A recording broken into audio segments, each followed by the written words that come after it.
Avant de démarrer cet épisode, je vous rappelle que pour montrer votre soutien au podcast, il vous suffit de vous y abonner via votre plateforme d'écoute préférée.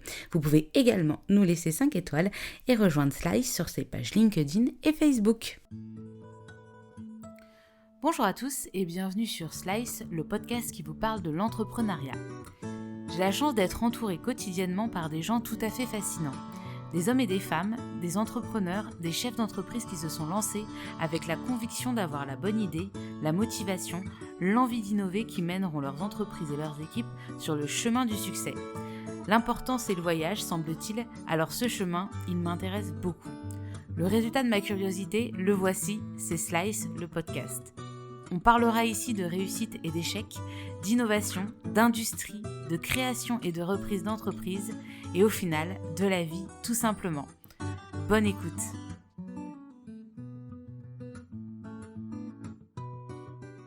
Bonjour à tous, on se retrouve aujourd'hui en compagnie d'Anne-Charlotte de Rourfray-Denucci qui dirige le groupe Ametra. Dans ce 12e épisode de Slice, nous parlerons de l'histoire d'une famille, celle d'Anne-Charlotte et de son père, le fondateur du groupe de Roure.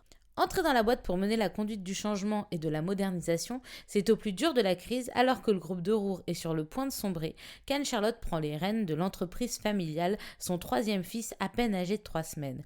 Il en a fallu des épreuves pour réussir à sauver le groupe de Roure, mais Anne-Charlotte ne lâche rien et sort même de procédures de sauvegarde avec 3 ans d'avance. À ceux qui lui demandaient si elle n'avait pas un frère pour reprendre le groupe, le bilan parle de lui-même et Anne-Charlotte, en femme engagée, œuvre auprès de Syntec Ingénierie et de l'association Les Premières en faveur de la féminisation des métiers de l'industrie et de l'entrepreneuriat. Maintenant, place à l'épisode. Bonjour Anne-Charlotte. Bonjour Marjolaine. Merci beaucoup de me recevoir à Paris dans les locaux de Ametra, du groupe Ametra. C'est un plaisir. Je suis ravie de te recevoir au micro de Slice et pour ça je dois remercier Mathilde Herman qui m'a chaudement recommandé ta présence dans le podcast. Et je l'en remercie. J'ai une petite question traditionnelle pour démarrer tous mes épisodes de Slice. J'aurais voulu savoir qu'est-ce que tu voulais faire comme métier quand tu étais petite. Alors, je ne pourrais pas te répondre précisément parce que j'ai eu plein d'envies folles. Mais ce que je peux te dire de façon certaine, c'est que petite, je jouais avec des trains, des avions, des fusées, pas avec des poupées. Je ne comprenais pas à quoi servait ce machin. Les poupées, je les donnais à ma sœur qui, elle, était ravie de jouer avec. D'accord. Et donc, aussi loin que je me souvienne, j'ai toujours aimé l'objet technique. J'ai toujours aimé l'objet qui fait du bruit, qui vole, qui roule. Ça m'a toujours amusée. Mais de là à les fabriquer, est-ce que d'abord, peut-être, tu as eu envie de les conduire ? Devenir pilote de ligne, conductrice de train, etc. Non ? Pas nécessairement. C'était plutôt la mécanique de la l'objet mécanique de comment ça marche. Qui m'amusait. Voilà. D'accord, ok. J'aimais bien les démonter, les jouer pour voir comment ça fonctionnait. Ah, d'accord, déjà, ok. Et l'esprit de l'ingénieur. Peut-être. C'est ça. Et donc, du coup, tu fais un parcours scolaire traditionnel. Mais pas ingénieur, finalement. Pas parce d'ingénieur. Que j'ai fait une école de commerce, j'ai fait l'ESSEC. D'accord, donc quand tu passes ton bac, tu as fait une filière économique ? Scientifique, mais peut-être que par habitude familiale, mon père ayant fait une école de commerce, comme j'avais envie d'aller vers le management d'entreprise sans doute technique à terme, ça je l'avais déjà en tête, il m'a semblé plus naturel de faire une école de commerce. D'accord, donc tu rentres à l'ESSEC. C'est ça. Alors c'était bac plus 5, 5. 2 ans de prépa et puis 3 ans d'école, dont un passage à l'université de Sydney, ce qui était assez intéressant en termes d'ouverture multiculturelle. C'est la première fois que j'ai travaillé avec des Asiatiques et notamment des Indiens, ce qui m'a servi récemment quand on a ouvert notre JV à Hyderabad. Et l'Australie, c'était ton choix premier ou c'est parce que... Oui, c'était mon choix premier. Je voulais un pays anglo-saxon, mais qui change un peu de l'Angleterre et des États-Unis, où je pensais que j'aurais d'autres occasions d'aller. Et effectivement, on parlera de la première étape de ma carrière, j'ai beaucoup voyagé. Et donc, tu finis l'ESSEC, tu rentres de Sydney. Et qu'est-ce que tu fais une fois que tu es diplômée ? Je rentre dans le conseil en stratégie chez Bain & Compagnie. Je voyais ça comme une opportunité de découvrir beaucoup plus d'entreprises, beaucoup plus de sujets en un minimum de temps. Donc j'ai enchaîné 3 ans de conseil en stratégie et c'est seulement en 2001 que je suis rentrée dans le groupe que mon père avait créé 30 ans auparavant. D'accord. Et quand tu rentres chez Bain & Compagnie, tu fais du conseil multisecteur ou c'était sur un sujet bien particulier ? Multisecteur, multi-industrie, multi-pays. D'accord. C'est là où j'ai voyagé, notamment au Royaume-Uni, aux États-Unis. Donc de nombreux sujets avec des personnes remarquablement intelligentes, avec une forte capacité analytique. Ça m'a permis de balayer, de visualiser très rapidement des schémas analytiques pour aller vite au cœur du problème, pour comprendre et analyser un problème. Après, il ne faut pas se leurrer, c'est pas parce qu'on a analysé le problème même qu'on a dessiné la solution qu'on est capable de la dérouler, de la mettre en place et d'entraîner les équipes derrière. D'accord. Mais en tout cas, la partie compréhension de l'entreprise, analyse de l'entreprise, le passage chez Bain m'a beaucoup aidé pour ça.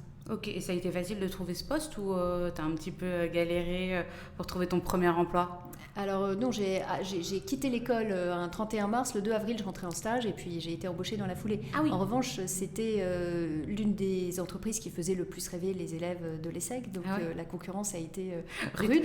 et c'est là où je me suis rendu compte que mon passage par l'université de Sydney avait finalement été un très bon calcul, parce que Bain venait d'ouvrir son bureau à Sydney et ils ont voulu me recevoir en entretien, au moins pour savoir si j'avais des bons plans sur Sydney, et puis après j'ai réussi à les convaincre en entretien. Donc ils étaient totalement intéressés. Mais en tout cas, j'ai eu le job. Voilà. Un premier épisode très intéressant dans ma vie professionnelle. C'était ton premier job ou avant tu avais fait des petits jobs d'été ou des trucs comme ça? J'avais fait des petits jobs d'été, j'avais travaillé dans un supermarché en Espagne pour pratiquer la langue. Ah d'accord, voilà, ok. Donc, et des petits jobs. Des petits jobs, là c'était l'entrée dans la cour des grands. Exactement. J'ai vu sur ton CV ensuite que tu continues le métier de consulting, de consultant chez Viant, pardon. Voilà, alors ça, effectivement, c'était l'époque de la bulle Internet, donc en 2000, je suis partie chez Viant à Londres.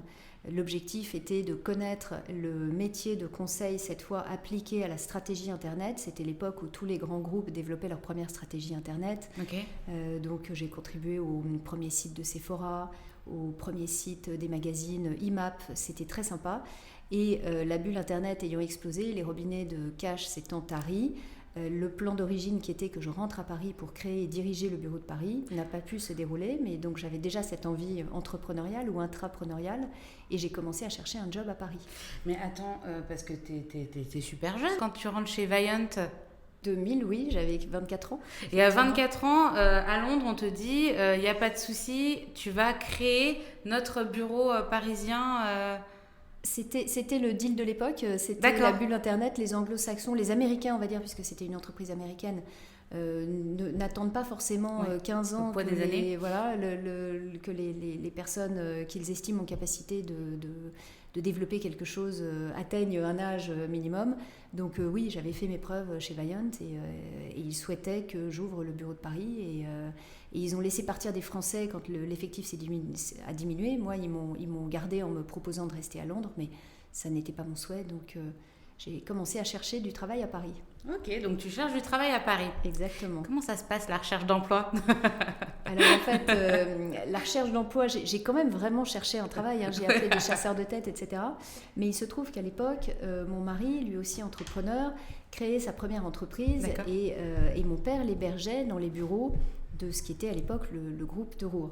Et donc tous les jours, mon père disait à mon mari, bon, quand est-ce qu'Anne-Charlotte revient pour diriger le groupe? Parce que quand même, je voudrais bien qu'elle vienne.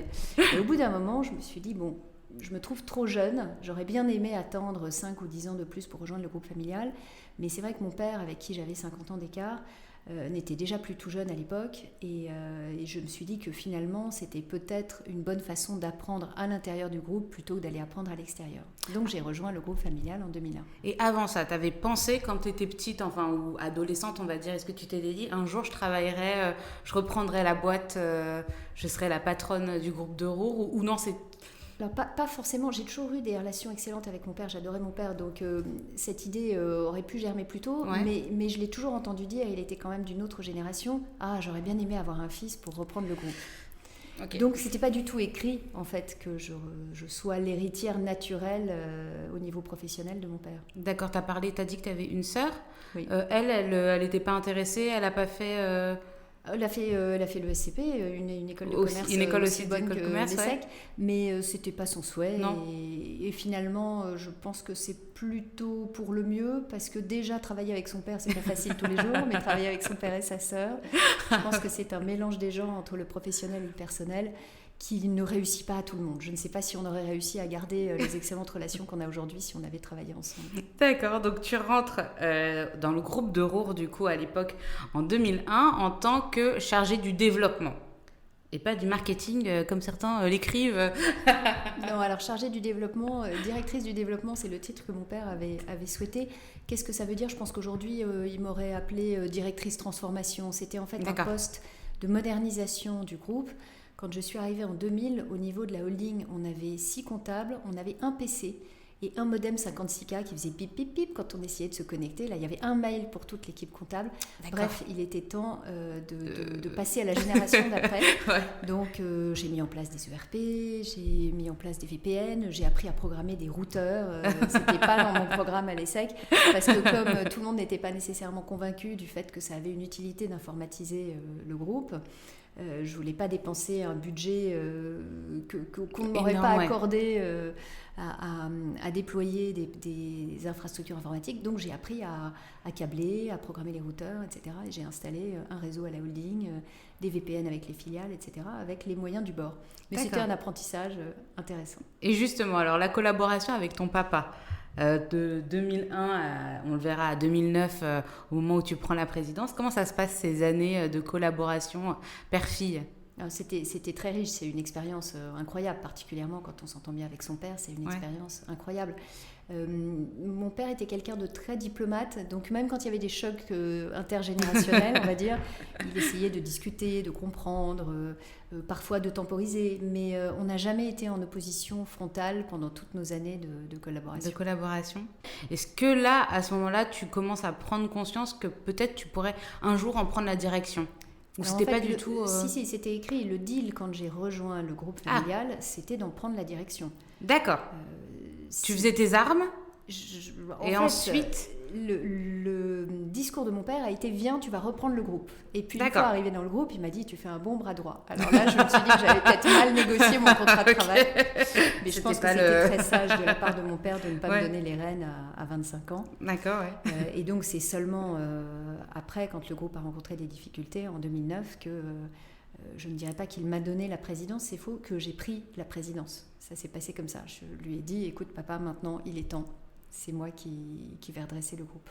D'accord, il s'est passé quoi en 2009, si tu peux nous en parler Alors en 2009, pour dire les métiers du groupe Ametra, on en parlera aujourd'hui. Maintenant, on appelle ça le groupe Ametra depuis 2017, mais à l'époque, le groupe de Roure avait 2 métiers. On avait d'un côté un bureau d'études mécaniques qui faisait donc ce qu'on peut appeler de la conception assistée par ordinateur, qui concevait, qui dessinait des produits mécaniques. Et de l'autre, on avait une usine qui s'appelait à l'époque Anjou Électronique, qui fonctionnait comme un sous-traitant électronique, c'est-à-dire que le client nous envoyait des plans et ce qu'on appelle dans notre métier des paniers garnis, c'est-à-dire des cartons de fournitures, de composants, de connecteurs, de cartes, de fils, voilà. Et sur la base du plan et des composants envoyés par le client, nous faisions l'assemblage, la sous-traitance électronique, l'intégration électronique, mais sans véritablement chercher à apporter une valeur ajoutée, contester les demandes du client. Et ensuite, on livrait ce produit, pas toujours testé, pas toujours avec des certifications environnementales, par exemple, on le livrait aux clients. Donc, c'était 2 métiers qui étaient très disjoints et qui n'avaient ni l'un ni l'autre une très forte valeur ajoutée. Parce qu'on n'avait pas une prestation packagée très complète, très globale sur la chaîne de valeur. Très continue sur la chaîne de valeur. Et il n'y avait pas de passation de dossier entre le bureau d'études mécaniques et l'atelier de sous-traitance électronique. 2 métiers différents, disjoints. Donc, que se passe-t-il en 2009 ? L'activité du bureau d'études chute, mais se stabilise à l'équilibre, et l'activité de la partie usine électronique, elle, fait moins 35%, ce qui veut dire qu'on était dans une très grande difficulté économique. Et comme l'ensemble de la filière aéronautique, dont on était très dépendant à l'époque, s'est effondré du jour au lendemain, impossible de retourner voir les clients pour annuler cette baisse de carnet de commandes. Donc mon père vient me voir et me dit « Écoute, je me demande si finalement il ne serait pas plus raisonnable de déposer le bilan maintenant, parce qu'au moins on a assez d'argent dans les caisses pour payer tous les salariés, pour payer tous les fournisseurs. Peut-être que ça serait plus honnête, plus propre, plus juste de déposer le bilan maintenant. » Et là, j'ai tapé du poing sur la table, donc j'étais en train d'allaiter mon 3e fils, pour l'anecdote. Donc mon petit bout de chou a sursauté, il avait 3 semaines. Et j'ai dit à papa, non papa, il n'en est pas question, donne-moi les rênes, tu vas voir, moi je sais la redresser cette entreprise. Et donc il y a eu un blanc. Et comme il venait de me dire que lui ne savait pas faire, il n'a pas eu le choix. Il m'a donné les rênes. Enfin, il n'a pas eu le choix. Et si, je pense finalement que c'est un moment qu'il attendait depuis longtemps. Que tu t'affirmes. Et je pense que si je l'avais demandé peut-être 2 ans plus tôt, avec autant de fermeté, il me l'aurait donné. Mais on ne va pas refaire l'histoire, puisque ce qui compte, c'est qu'en 2009, cette activité sous-traitance électronique, pour 9 millions de chiffre d'affaires, a perdu 1,2 million. Donc, c'était une perte assez sévère dans l'industrie. 2010, on était à l'équilibre. Et 2011, été la meilleure année qu'on ait faite. Donc finalement, ne refaisons pas l'histoire, ça s'est plutôt très bien passé. Ouais. Les équipes ont très bien réagi à ce changement de gouvernance. Il y a eu quelques ajustements à faire, mais au final, après 2 ans de retournement, on a pu vraiment se concentrer sur l'étape d'après et l'étape la plus intéressante, qui était celle du repositionnement stratégique du groupe. Le repositionnement stratégique, c'était faire évoluer le groupe vers davantage de valeur ajoutée. Ouais. Donc, d'une part, dans la partie bureau d'études, intégrer des métiers de système électrique, électronique, soft, qui permettaient au bureau d'études de couvrir l'ensemble de la conception de sous-équipements, de sous-systèmes mécanique, électrique, électronique, soft. Et côté enjeu électronique, devenu maintenant Ametra Intégration, la remontée dans la chaîne de valeur, c'était d'évoluer du concept de sous-traitant électronique qui reçoit la matière, qui reçoit les plans, fait juste le faire, vers un modèle d'intégrateur, c'est-à-dire une entreprise qui a son propre bureau d'études déjà, qui est capable, alors bien sûr en lien avec Ametra Ingénierie, mais qui est capable de concevoir et d'accompagner la conception des systèmes, sous-systèmes de ses clients. Dans l'entreprise, on a également fortement renforcé notre capacité à acheter, à négocier, à sélectionner les fournisseurs. On a mis en place un système d'assurance qualité fournisseur qui a été salué d'ailleurs par le prix de la meilleure usine catégorie supply chain de l'usine nouvelle au moment où on l'a mis en place il y a 5 ou 6 ans, peut-être vers 2015. Ça s'est traduit également par la prise en compte de prestations packagées plus globales jusqu'au test et jusqu'aux certifications ou au moins tests environnementaux, on va dire, mais potentiellement jusqu'à la certification en partenariat avec d'autres acteurs, de nos propres équipements. D'accord. Donc, au global, aujourd'hui, notre modèle, c'est un modèle d'ingénieriste intégrateur, un modèle qui offre une prestation plus complète. Voilà. Et dans le dernier élément de ce repositionnement stratégique, on a entendu le message de nos clients aussi, de l'aéronautique et de la défense, qui nous ont dit, nous avons de fortes obligations de compensation en Inde, c'est-à-dire que comme nous avons vendu à travers le Rafale, les Rafales et puis tous les systèmes associés, les systèmes de communication, les systèmes de guerre, les missiles, nous c'est Dassault, Thales, MBDA, Safran, nous avons des obligations d'acheter des produits technologiques en Inde. Et donc, vous, partenaires de référence français, si vous allez vous implanter en Inde, eh bien, vous allez saisir une partie de ces marchés. Et donc en 2019, nous avons ouvert une JV, Newcon Ametra Electronics System, avec notre partenaire d'Hyderabad, Newcon Aerospace. Et cette JV est venue compléter totalement le positionnement d'intégrateur d'Ametra Intégration, qui a maintenant son site industriel en France pour les prototypes, le juste à temps, le confidentiel, les petites séries. Son site best cost, on va dire, coût optimisé en Tunisie. Et son site à la fois coût optimisé et en même temps possibilité de compensation en Inde. Donc voilà tout le parcours de repositionnement stratégique du groupe Ametra. Du groupe Ametra. Je me permets de revenir au moment où tu tapes du poing sur la table. Quand tu dis « je vais le faire », est-ce que tu y crois vraiment ou tu te dis est-ce que déjà dans ta tête, tu as une idée de comment tu vas mettre en place le sauvetage en fait, du groupe ? Ou c'est vraiment juste la réaction, genre c'est l'entreprise de la famille ? Alors c'était plutôt un cri du cœur. En fait, je me sentais une obligation morale de redresser le groupe, de sauver les emplois, de livrer les clients, de payer les fournisseurs. Donc pour moi, il y avait qu'un seul choix, c'était celui-là. D'accord. Bon, après, il a fallu faire quelques ajustements familiaux parce que le petit bout de chou... J'allais t'en parler, comment t'as géré ça ? Le petit bout de chou qui avait 3 semaines, c'était mon 3e. Donc quand mon mari est rentré le soir, je lui ai dit, bon, j'ai fait une bêtise, il faut qu'on en parle. Enfin, une bêtise, tu vas rire. Voilà. Non, mais mon mari, qui est aussi entrepreneur, a toujours été Il est dans quel secteur, un soutien très fort pour moi. Alors, c'est un peu amusant, on a croisé nos parcours et nos formations. Lui, il a fait Polytechnique et il se retrouve à travailler plutôt avec des retailers, même si son métier, c'est de proposer des logiciels SaaS avec des briques d'intelligence artificielle à ce type de clients, plutôt dans le retail. On peut dire qu'il est allé vers des métiers qui sont plus traditionnellement des métiers d'école de commerce. Et moi qui ai fait une école de commerce, je me retrouve dans l'industrie. Donc je pense que ça joue aussi, ça permet d'avoir une bonne complémentarité, une bonne compréhension entre nous, d'autant plus qu'on est tous les deux entrepreneurs. Donc évidemment, le soir, il m'a encouragée, il m'a dit, écoute, pas de souci. Il y a eu des moments quand j'ai créé mon entreprise où c'est toi qui t'es davantage occupé de la maison, de la logistique, et puis des enfants quand ils sont arrivés. Bon, maintenant, c'est à mon tour. Et voilà, il m'a fortement soutenue, encouragée, il s'est occupé des enfants. Il y a même un moment où il a envisagé d'arrêter temporairement de travailler, de laisser ses entreprises à son associé. Mais on a considéré qu'avec nos parcours hyper intenses, nos vies professionnelles hyper intenses, ça aurait créé trop de décalage entre lui et moi. Et donc, il a continué à travailler. C'est le conseil d'administration qui te donne les rênes. Et comment ça se passe ? Est-ce que tu te rappelles de les premiers mois de ta présidence ? On n'a pas de conseil d'administration. C'est mon père qui m'a nommée. D'accord. Qui t'a nommée. Qui m'a nommée. C'est une assemblée générale, en fait, qui m'a nommée présidente de ce qui était à l'époque Anjou Électronique, puis de l'ensemble des filiales, y compris de la holding. Et je suis partie concrètement du lundi matin au jeudi soir à Longuet-Jumelles, à 20 minutes de Saumur, 45 minutes d'Angers. D'accord.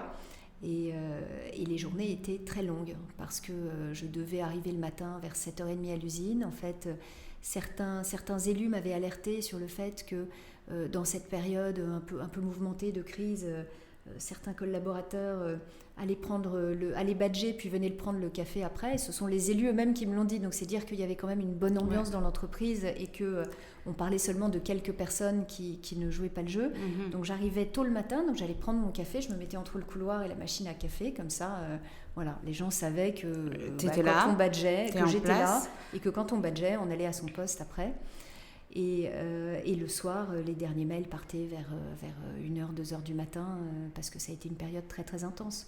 On a eu à gérer un plan social, une procédure de sauvegarde, tout ça c'est très lourd, tout en gérant le côté opérationnel au quotidien, c'est-à-dire est-ce que j'ai assez d'argent à la fin du mois pour payer les salaires, est-ce que j'ai mené jusqu'au bout la négociation avec mon client pour essayer de remonter un peu le chiffre d'affaires, et effectivement on y est arrivé, de moins 35% du carnet de commande, on est repassé à moins 25%, donc on a réussi de ce point de vue-là. Est-ce que le fournisseur va accepter de me livrer même si je suis en procédure de sauvegarde, et là j'ai eu des discussions assez épiques avec des fournisseurs qui ne voulaient pas nous livrer. Est-ce que tu peux expliquer pour les auditeurs qui ne connaîtraient pas qu'est-ce que c'est une procédure de sauvegarde? Alors pour ceux à qui ça parle, c'est un Chapter 11 à la française, mais pour expliciter encore mieux, c'est une procédure collective, un peu comme un redressement judiciaire, mais à la différence du redressement judiciaire, c'est le chef d'entreprise qui va voir le tribunal de commerce en disant « Je constate que si, à telle échéance, on ne fait rien, je vais me retrouver en cessation de paiement. Donc je demande que vous me protégiez de mes créanciers le temps de retourner l'entreprise. » D'accord. Et contrairement au redressement judiciaire, il y a un administrateur. Alors un administrateur judiciaire est nommé comme dans le redressement judiciaire, mais contrairement au redressement judiciaire, c'est le chef d'entreprise qui garde la main sur son entreprise. D'accord. L'administrateur judiciaire est là pour vérifier que le chef d'entreprise ne fait pas n'importe quoi et qu'il tient bien les engagements qu'il a pris vis-à-vis du tribunal de commerce. D'accord. Nous sommes passés par ce qu'on appelle en procédure de sauvegarde une période d'observation, une période pendant laquelle l'administrateur judiciaire nous suit de près. C'est une période de 12 mois et puis à la fin des 12 mois, on présente un plan de sortie de la sauvegarde et nous, en l'occurrence, nous avons présenté un plan de remboursement des dettes sur 8 ans, sachant que le maximum peut être de 10 ans. Et au bout de 5 ans et demi, 2 ans et demi avant la période initialement promise au tribunal de commerce, on a réussi à rembourser toutes les dettes et à sortir de cette procédure de sauvegarde. D'accord. Tu as parlé d'un plan social aussi, je crois que ça a concerné une 30aine de personnes. Comment on gère ça? Comme tu viens d'arriver, après je sais pas, est-ce que c'est un peu à l'image, tu sais, j'ai cette image de l'entreprise familiale de certains chefs d'entreprise que je connais, où tu sais, les enfants depuis qu'ils sont petits, ils viennent dans les bureaux, ils connaissent tout le monde, ils se baladent dans l'usine, etc. Est-ce que toi c'était ton cas? Et comment, si c'est ton cas, comment tu gères ça, peut-être de dire au revoir contrainte et forcée à des gens peut-être que tu as croisés depuis des années. Je me souviens d'être allée toute petite 1 ou 2 fois, je crois, dans l'usine, parce que ça faisait plaisir à papa de nous emmener, ma sœur et moi, et de nous montrer ce qu'il avait construit avec toute son équipe de l'époque. Est-ce que je les connaissais individuellement, intimement, avant de rejoindre le groupe? Non.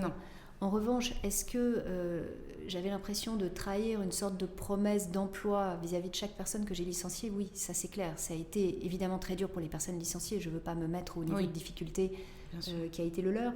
Mais ça a été très difficile. J'ai voulu les rencontrer individuellement, chacune, pour réexpliquer les raisons, expliquer pourquoi j'étais convaincue qu'on n'avait pas le choix, et j'en reste convaincue aujourd'hui.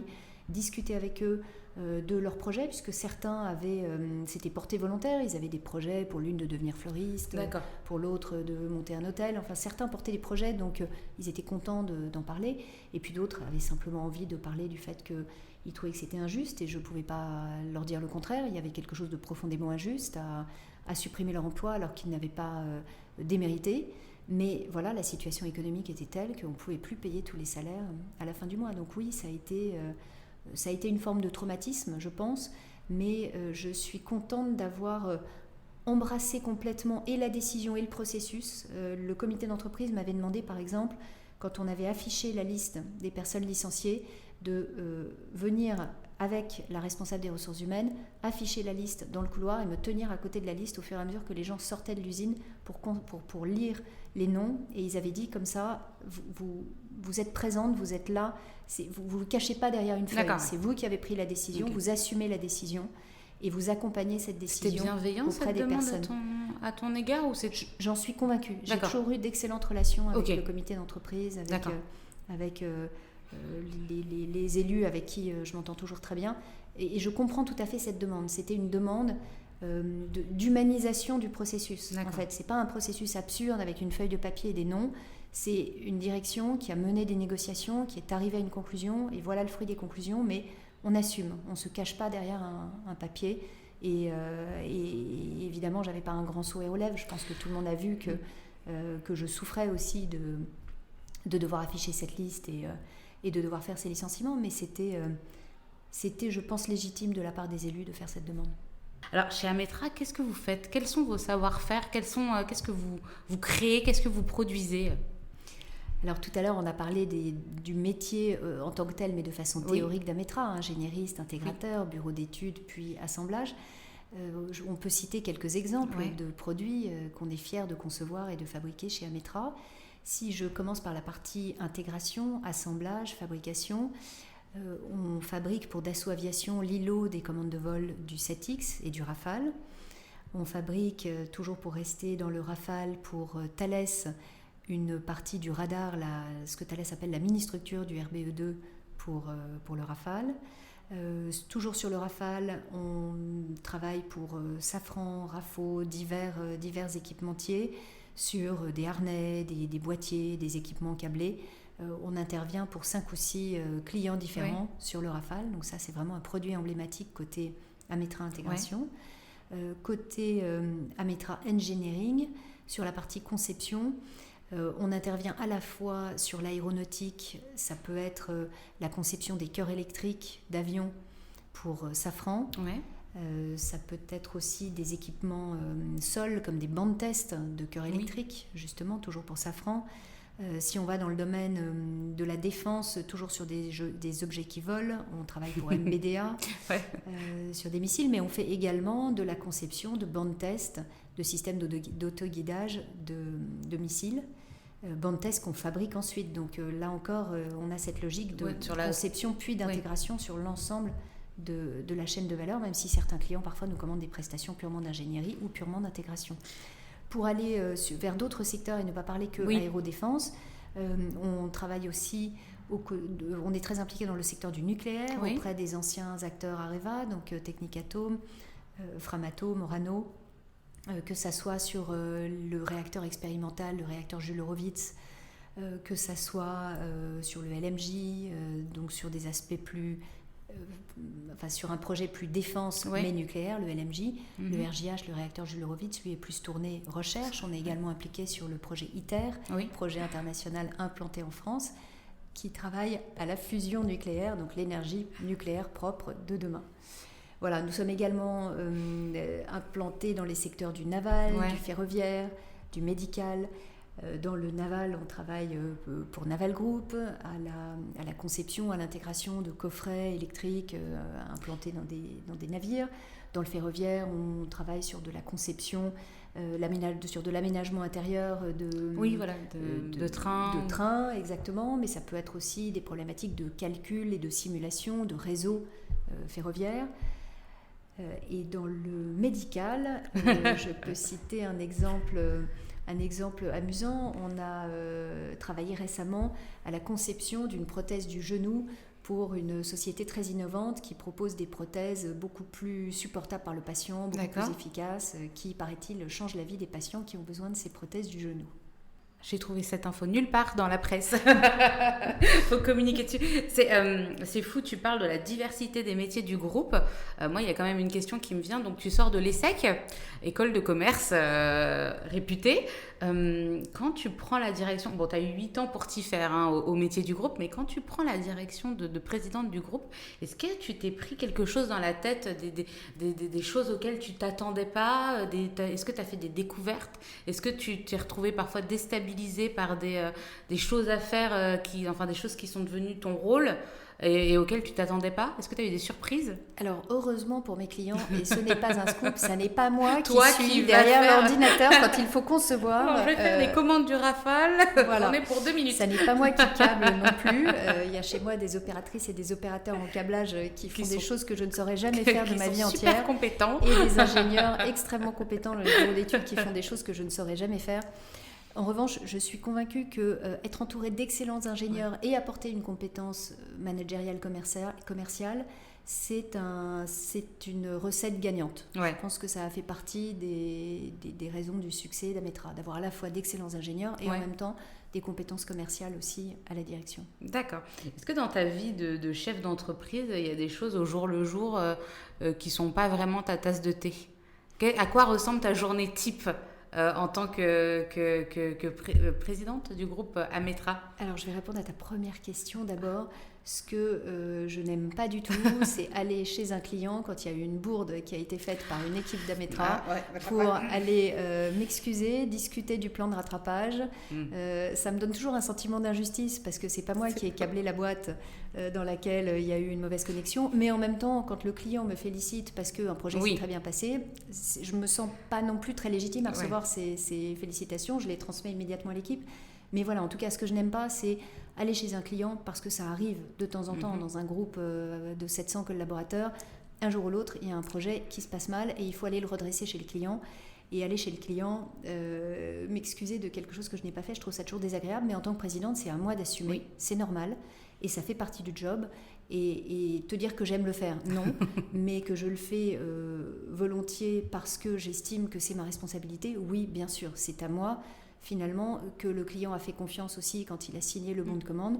Et donc, c'est à moi d'aller rattraper quand quelque chose se passe mal et de garantir la satisfaction du client in fine. D'accord. Il y avait une deuxième question, non ? Et la deuxième question, c'était la journée type. Tu m'as demandé ce qu'était ma journée type.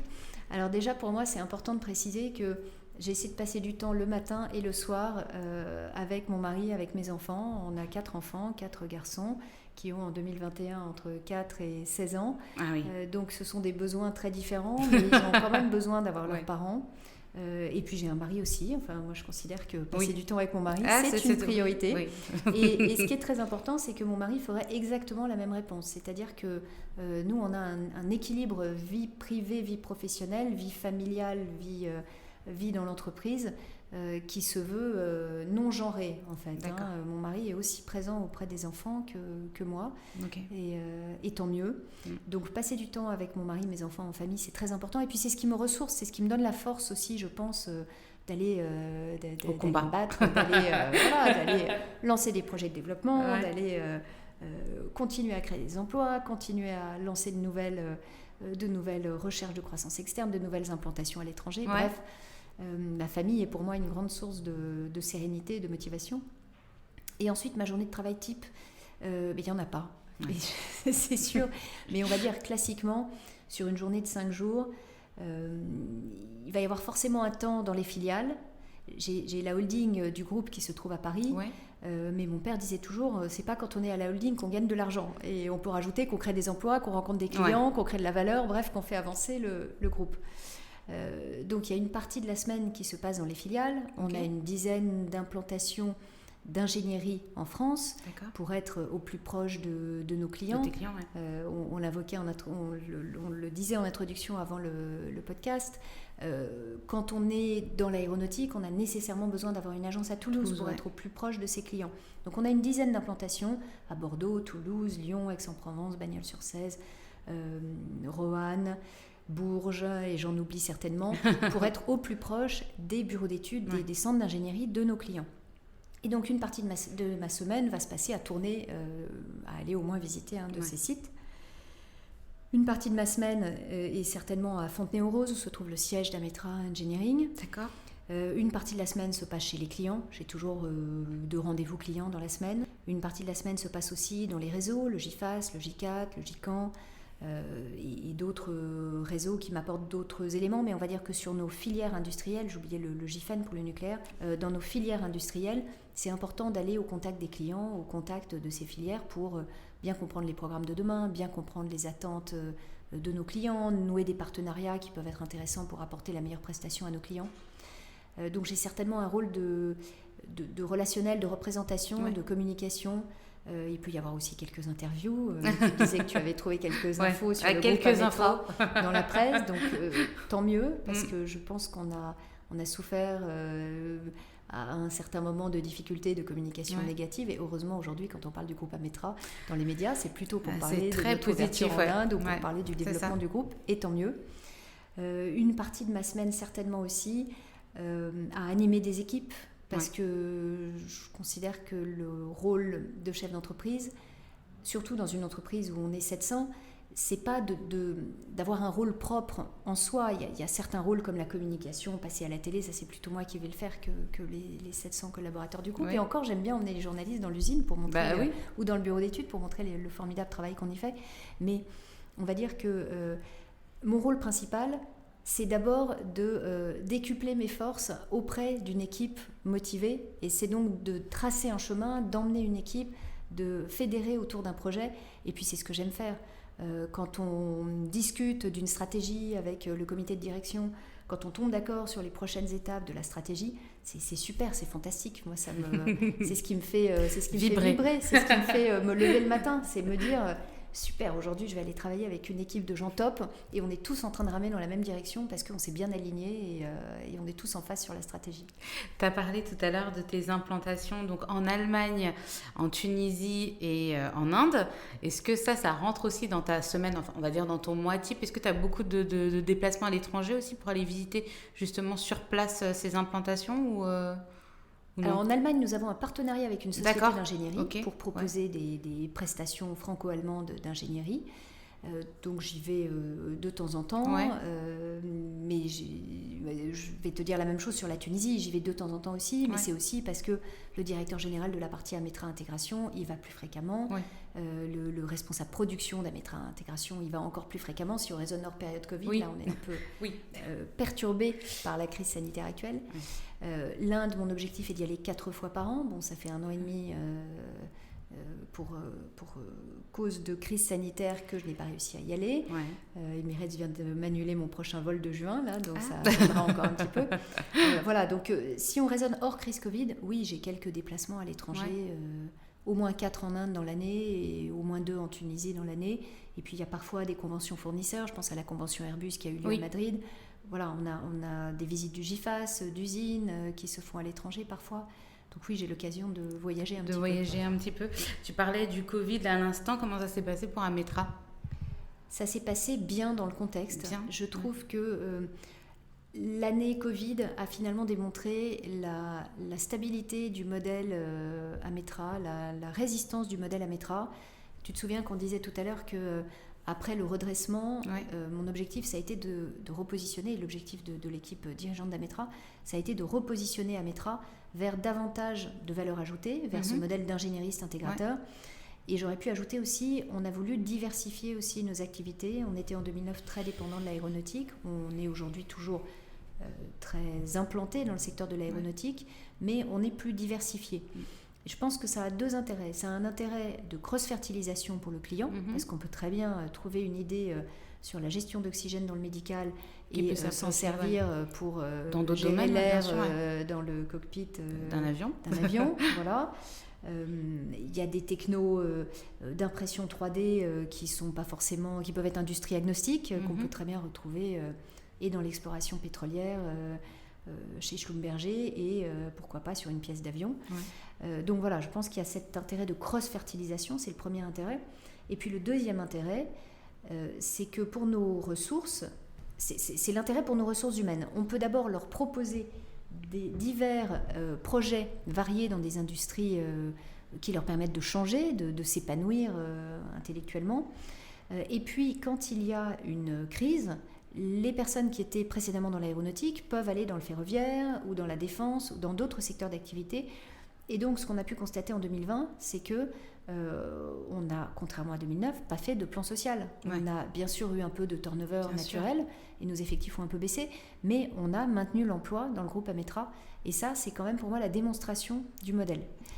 Donc pour répondre à ta question, plus précisément, on a eu une petite baisse d'activité. Je trouve qu'elle est petite dans le contexte, puisqu'on a eu au final 12% de baisse d'activité, tout en maintenant l'emploi et tout en restant très positif dans l'entreprise, tout en ayant un résultat très, très positif. Tu parlais de diversifier tes activités au sein du groupe. J'ai lu dans un article que tu avais, à l'époque des difficultés qu'a rencontré le groupe, une espèce de devise et que tu t'étais juré de ne pas dépasser 35% de ton activité par domaine. Plus généralement, on peut dire que ma devise pour le groupe Ametra, c'est la robustesse. Ouais. Ce que je veux, c'est que le groupe Ametra soit robuste, soit pérenne, passe les crises. Je veux qu'on ait un modèle qui garantisse à la fois à nos clients qualité, coût, délai, la satisfaction du client, en même temps à nos équipes, à nos collaborateurs, qu'on va leur offrir des emplois épanouissants, intellectuellement stimulants, et des emplois qu'on s'évertuera à maintenir dans des circonstances difficiles. Donc la robustesse, oui, c'est certain. Et la robustesse, pour moi, elle implique nécessairement cette remontée dans la chaîne de valeur dont on a parlé. Parce que quand on est un petit sous-traitant et qu'on n'apporte pas de valeur ajoutée au client, on n'est pas robuste. On est le premier à sortir en période de crise et on n'a pas cette robustesse de l'emploi qu'on peut proposer aux collaborateurs avec l'épanouissement intellectuel qui va avec. Donc autour de la robustesse, il y a des problématiques ou des logiques de management, il y a des logiques de remontée dans la chaîne de valeur. Voilà, tout ça pour moi est très important. Ce que je n'ai pas précisé aussi dans cette logique de robustesse, c'est que le groupe Ametra s'engage très souvent sur les résultats. En ingénierie, parfois, on a tendance à s'engager sur les moyens. On met à disposition des équipes. Il nous arrive de faire de l'assistance technique auprès de nos clients, mais pour les 2/3, notre activité en ingénierie va vers de l'engagement de résultats, enfin s'inscrit dans l'engagement de résultats. D'accord. C'est-à-dire que nous prenons un cahier des charges du client et que ça soit avec des équipes délocalisées sur son site ou avec des équipes dans nos bureaux d'études, on s'engage sur la qualité, les coûts, les délais de livraison au client. Et tout ce modèle d'engagement sur le résultat nécessite bien sûr la pérennité des ressources. Parce que quand on a un petit jeune qu'on embauche le matin à 8h et qu'on envoie sur le site client à 8h30, et ben on ne peut pas s'engager sur une prestation packagée d'1 million d'euros en garantissant qualité, coût, délai au client, c'est pas possible. Donc on a besoin d'avoir des piliers techniques, on a besoin d'avoir un turnover plus faible que celui du marché, et c'est ça le modèle Ametra, ce modèle de robustesse et de valeur ajoutée qui du coup permet un épanouissement de nos ressources. En dehors du groupe de ton travail de présidente du groupe Ametra, je sais que tu es très engagée, notamment j'ai pu voir auprès de Croissance Plus. Est-ce que tu peux nous en dire un petit peu plus ? Oui, Croissance Plus, c'est une très belle association qui réunit des entrepreneurs de croissance qui ont en commun, en plus de ce projet de croissance et en plus de représenter eux-mêmes en tant qu'actionnaires leur société chez Croissance Plus, qui ont en commun des politiques RSE ambitieuses et qui vont même parfois jusqu'à des business models tournés vers l'impact. D'accord. Et donc j'ai été au conseil d'administration, au comité directeur de Croissance Plus pendant quelques temps, et là j'ai plutôt un rôle d'ambassadeur, c'est-à-dire que je cherche à recruter de nouvelles sociétés qui peuvent nous rejoindre chez Croissance Plus, et il y a quelques belles sociétés qui vont nous rejoindre à la suite des actions que j'ai pu mener. J'ai un rôle aussi auprès des entrepreneurs de moins de 40 ans dans Croissance Plus, puisque moi je suis passée de l'autre côté des 40 ans. Et donc voilà, on cherche à rajeunir l'association pour convaincre ces jeunes entrepreneurs de rentrer au comité directeur. Donc ça fait partie de mes engagements, et ça veut dire aussi qu'en tant que membre de Croissance Plus, j'ai des combats, des engagements, par exemple autour des taxes de production. Croissance Plus s'est beaucoup engagé contre les taxes de production, donc il m'avait demandé d'aller à une audition parlementaire, défendre en quoi, en tant qu'entrepreneur, je souffrais des taxes de production, et j'ai expliqué devant des parlementaires qui étaient très, très attentifs et bienveillants, bon, qui n'ont pas toutes les tous les cordons de la bourse, mais qui étaient en tout cas très intéressés par le sujet. En quoi, quand je rends un chiffrage à mon client Thales, par exemple, je suis en concurrence avec des sociétés allemandes, avec des sociétés britanniques, avec des sociétés américaines, avec des sociétés indiennes aussi, qui font leur prix de revient à partir de tous les coûts, qu'elles voient dans leur compte de résultat. Et c'est sûr que quand on a, pour la France, le budget avant les réformes annoncées par le maire était 72 milliards de taxes de production, évidemment, au niveau d'Ametra, ça pèse quelques points de pourcentage de coûts en plus, et donc puisque ça vient avant le calcul, puisque ça vient avant le point mort, avant le bénéfice, c'est vraiment un coût qu'on intègre dans nos fabrications, dans nos produits. Et comme nos clients décident parfois, pour des raisons de budget, à 1% d'écart entre deux entreprises, eh bien, nous, devoir intégrer ces taxes de production dans nos prix de revient, c'est un vrai élément de perte de compétitivité et donc potentiellement à terme de destruction d'emplois sur nos territoires industriels en France. Je mettrai le lien concernant Croissance Plus sur l'article qui te sera dédié sur le site internet de Slice. Si les entrepreneurs intéressés veulent en savoir plus, il y aura ça sur le site internet. Très bien. Et puis j'ai vu que tu avais été nommée membre du conseil d'administration des Premières. Alors les Premières rejoint un engagement de féminisation de l'économie que j'ai par ailleurs, on pourra en dire un mot tout à l'heure. Les Premières, c'est une très belle association aussi qui aide les femmes à créer leur entreprise. Voilà, et donc je viens d'être nommée, donc je ne pourrais pas t'en dire tellement plus, mais en tout cas, c'est un engagement que je prends avec enthousiasme et je suis impatiente de démarrer les travaux avec les Premières. Plus généralement, sur la question de la féminisation de l'économie, c'est un sujet dans lequel je suis impliquée, par exemple, au Syntec Ingénierie, où je suis membre du conseil d'administration. C'est un des sujets que j'ai choisi de travailler. L'exemple du Syntec Ingénierie est très criant. Le Syntec Ingénierie regroupe des entreprises d'ingénierie, donc des entreprises dans lesquelles travaillent des ingénieurs, que ça soit dans les domaines comme celui d'Ametra, les domaines industriels, enfin comme c'est le cas pour Ametra, les domaines industriels, ou que ça soit dans des domaines énergie, infrastructure, quasiment tournés bâtiment en fait. Des domaines où il n'y a pas beaucoup de femmes traditionnellement. Donc des domaines très masculins. Et ces sociétés d'ingénierie se plaignent tout le temps qu'elles n'arrivent pas à recruter, qu'elles n'arrivent pas à attirer des talents. Et donc tout le challenge de la féminisation de ces métiers, c'est comment attirer la moitié de la population qui aujourd'hui ne va pas spontanément vers ces métiers d'ingénierie. Et ce qui est intéressant, c'est que je dirais 90% des sociétés de Syntec Ingénierie, peut-être même 100%, sont convaincus que nous avons un vrai intérêt économique à féminiser nos métiers. Donc on a vraiment un élan, on a vraiment une bonne volonté, tout le monde a envie d'aller dans ce sens. Et nous préparons une charte de la féminisation des métiers de l'ingénierie qui, lorsque ce podcast sortira, aura été publié sur le site du Syntec Ingénierie pour aller dans ce sens. Comment est-ce qu'on attire des jeunes filles vers les métiers de l'ingénierie ? Comment est-ce qu'on les fidélise ? Comment est-ce qu'on les fait monter ? Comment est-ce qu'on les promeut dans nos organisations pour, à terme, arriver aux objectifs de la loi qui, de toute façon, s'imposera à toutes les sociétés de plus de 1000 personnes du Syntec Ingénierie comme à toutes les autres en France, la fameuse loi des quotas qui nous amène à avoir des comités de direction davantage féminisés ou davantage égaux en matière de genre, mais on se rend compte que souvent, il faut recréer de l'égalité en faisant rentrer des femmes dans ces comités de direction. Donc ça, je trouve que c'est une belle bataille. C'est une bataille qui est économiquement efficiente, notamment pour ces métiers qui ont du mal à recruter et qui veulent faire rentrer davantage de femmes. Et il existe de nombreuses études sur les sujets de la diversité, notamment de la diversité de genre, qui montrent que les sociétés avec le plus de diversité jusqu'aux organes de direction sont les sociétés les plus efficaces. Et c'est un combat éthique aussi, parce qu'il n'y a pas de raison de laisser la moitié de la population de côté. C'est dans ce cadre-là que vous avez sorti le petit livre Alice et les pouvoirs de l'ingénierie. Ça, c'est une jolie aventure portée par le Syntec Ingénierie, qui a conçu, écrit, fait dessiner une bande dessinée qui s'appelle effectivement Alice et les pouvoirs de l'ingénierie. Alice étant la première femme ingénieure en Europe, une Irlandaise. Alice Perry, c'est ça? Exactement, c'est ça. Alice Perry.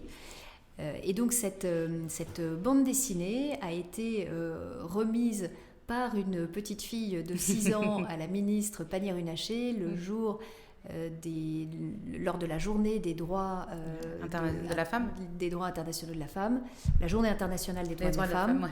Voilà, et à cette occasion, on a réuni quelques femmes travaillant dans le secteur de l'ingénierie qui ont expliqué pourquoi elles avaient choisi ces métiers, si oui ou non elles avaient rencontré des biais de genre, et sans trahir de secret, la réponse est plutôt oui. Que ça soit dans leur éducation, dans leur famille, auprès de leurs collègues. Je me souviens d'une femme, je ne citerai pas son nom parce qu'elle n'a pas voulu, elle me l'a dit en off, mais elle n'a pas voulu le dire devant la ministre, à qui, quand elle avait obtenu sa dernière promotion, on a demandé si elle avait couché pour l'obtenir. Donc ça arrive encore aujourd'hui, ce genre de comportement. Et c'est vrai que c'est pas très fidélisant pour une femme de recevoir ce type de propos quand elle a travaillé d'arrache-pied, quand elle s'est donnée à fond, qu'elle gagne une promotion, qu'elle en est fière, et qu'on lui demande si c'était une promotion canapé. Voilà, mais ne limitons pas la féminisation de nos métiers à ce genre d'anecdotes négatives. Voilà. Je pense qu'il y a beaucoup de bonnes initiatives, beaucoup de bonne volonté dans le secteur de l'ingénierie pour aller vers de la féminisation, et tant mieux. Et toi, à titre personnel, si on en parle, est-ce que, parce que tu parlais du fait qu'on t'ait demandé...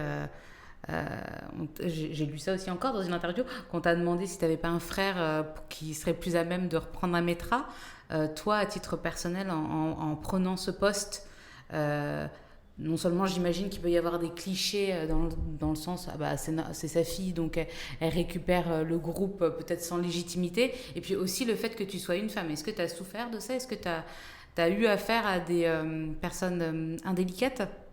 Dans le groupe, finalement, en un an, ma légitimité était assise parce que le groupe était dans une situation relativement difficile quand je l'ai repris, et le fait de mener avec une équipe qui m'a vraiment soutenue, accompagnée, qui a été formidable de mener ce retournement, ça a permis d'asseoir définitivement ma légitimité. Maintenant, est-ce que j'ai eu des remarques machistes, sexistes, désagréables dans l'environnement dans lequel j'évolue? Oui, bien sûr. Ouais. Mais je choisis de voir le côté plutôt positif. Finalement, une fois qu'on a assis sa crédibilité professionnelle en tant que femme, comme en tant que femme, on a une forme de différence. Mais je pourrais aussi dire qu'en tant que diplômée d'école de commerce versus école d'ingénieur, j'ai aussi cette différence. Une fois qu'on a assis sa crédibilité professionnelle, le fait d'être une femme permet d'accéder plus facilement à des réunions où on est plus exposé à des managers chez les clients, etc. En fait, on est mis en avant aussi parce qu'il faut quand même montrer quelques femmes dans nos industries, et tant mieux pour attirer les générations d'après de jeunes femmes. Je pense que c'est légitime. Et du coup, moi, aujourd'hui, je considère que c'est une grande chance d'être une femme dans l'industrie, d'être une femme dans l'aéronautique, dans la défense, dans le nucléaire, dans ces milieux traditionnellement considérés comme masculins. Je considère que c'est une grande chance. C'est vraiment formidable. D'accord. Le travail, c'est bien. Les engagements, c'est bien. Je veux savoir, qu'est-ce que tu fais quand tu fermes la porte de Ametra le soir ou le week-end? Qu'est-ce que tu fais? Est-ce que tu as des passions? Qu'est-ce que tu fais? Comment tu occupes tes journées en dehors du travail? Ma première passion, c'est ma famille. Ça, c'est clair. Passer du temps avec mon mari, mes enfants, c'est indispensable. Chaque week-end, on essaie d'avoir un moment pour chacun de nos enfants. Donc, c'est une balade à vélo avec l'un, c'est... taper quelques trous de golf avec un autre, taper quelques balles de golf avec un autre. Voilà, donc c'est l'essentiel de mon temps le soir, le week-end. Après, il faut être réaliste aussi. Le soir, quand j'ai couché mes enfants, je retravaille, je fais des mails jusqu'à minuit parce qu'on ne peut pas à la fois gérer une entreprise, avoir 4 enfants, et en même temps se dire que quand on est rentré chez soi le soir, on a fini de travailler, c'est pas possible. Voilà. Mais pour mon équilibre physique, on va dire, j'ai besoin de faire au moins 2 heures de sport dans la semaine, que ça soit du vélo d'appartement, du pilate. En vacances, je fais beaucoup de sport, que ça soit du ski, du kite, de la plongée. J'ai besoin de ça pour respirer. Je trouve qu'avoir une bonne hygiène de vie, bien s'alimenter, prendre soin de soi, bien s'alimenter, faire du sport, ça permet aussi de rester serein, de rester calme en toute situation. D'accord. Je pose souvent la question au chef d'entreprise que j'ai la chance d'avoir au micro de Slice. Je pose la question de la transmission. Donc toi, tu as hérité, entre guillemets, tu as pris les rênes de Ametra. Est-ce que tu y penses? Est-ce que tes enfants, ils viennent parfois à l'usine, etc. Est-ce que tu sens chez eux peut-être l'envie de reprendre le groupe, ou chez tes neveux, je sais pas, du côté de ta sœur? Est-ce tu t'es déjà posé la question? Bon, le plus vieux a 16 ans, donc j'imagine qu'il a largement le temps, mais sait-on jamais? C'est un sujet que j'évite totalement parce que je ne veux pas projeter d'obligations morales sur les épaules de mes enfants. Ce qu'on leur a toujours dit, c'est qu'on soutiendrait leur choix, que s'ils voulaient entreprendre, évidemment avec 2 parents entrepreneurs, ils se posent déjà la question, que s'ils voulaient entreprendre, on les soutiendrait. Mais on ne parle pas de nos entreprises parce qu'on considère que ça serait un poids moral qui les empêcherait de faire eux-mêmes leur propre choix. On a bien le temps. Ils verront en temps et en heure. D'accord. Et est-ce que tu penses qu'à la tête d'Ametra, tu as commis certaines erreurs? Est-ce que c'est la fameuse question, si c'était à refaire, est-ce que tu ferais tout pareil? Ou est-ce qu'il y a quelque chose dans ton management ou dans ta façon de traiter les choses que tu changerais? Bon, on voit que... Alors, tous les jours, j'ai commis des erreurs. C'est certain, tous les jours, j'ai commis des erreurs.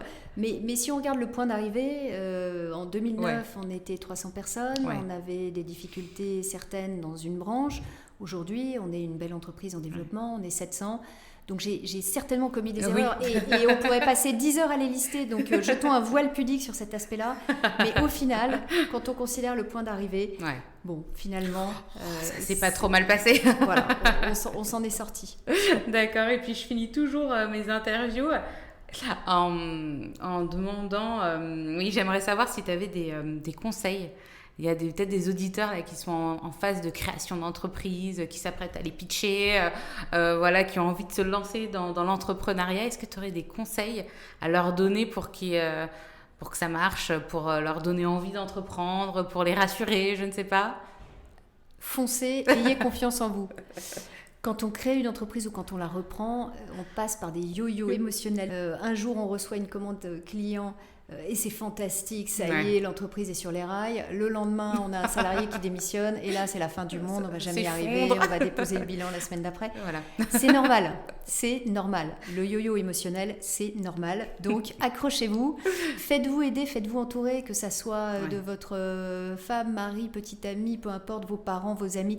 Mais parlez à des gens autour de vous parce que vous avez besoin de parler, ne serait-ce que pour faire sortir toutes ces émotions qui vont vous submerger, vous assaillir pendant la phase de création.